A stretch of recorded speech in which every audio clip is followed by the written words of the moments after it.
பிடிக்காத குழம்பா? கீரை உடம்புக்கு எவ்வளோ நல்லது தெரியுமா? பிடிக்காத குழம்பா?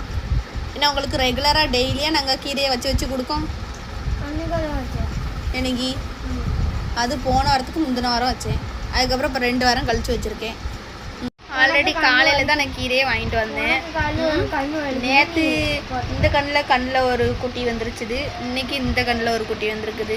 ஆல்ரெடி கண் செவந்து போய் இருக்குதுன்னு தான் ஹீட்டாக இருக்குதுன்னு சொல்லிட்டு, ஏன்னா 2 நாள் நல்ல குளிர் பயங்கரமாக இருந்துச்சு. இப்போ 2 நாளாக மும்பையில் அங்கங்கன்னு மழை பெஞ்சதுனால என்னமோ தெரில, இங்கே சூடு கிளப்பி விட்டுருச்சு போல். ஸோ 2-3 நாளாக ஓவர் ஹீட்டாக இருக்குது. குளிரே இல்லை சுத்தமாக.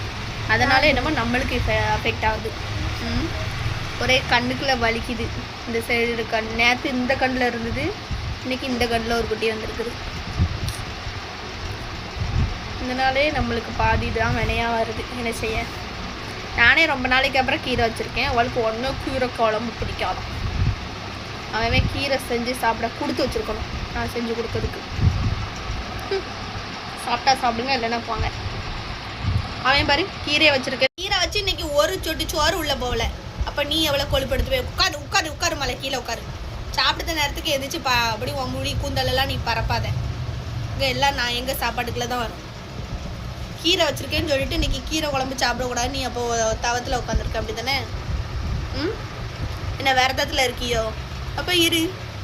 நேற்று முந்தினாலும் சிக்கன் கொடுத்தே தின்னேன். நேற்று 2 நேரமும் சிக்கன் தந்தோம்ல, நல்லா சாப்பிட்டல.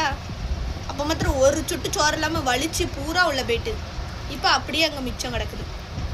இருங்க, நல்லா வயிறு காந்துட்டோம், பெடெக்ஸும் காந்துட்டோம். அதுக்கப்புறம் தன்னாலவே திம்பனி கடை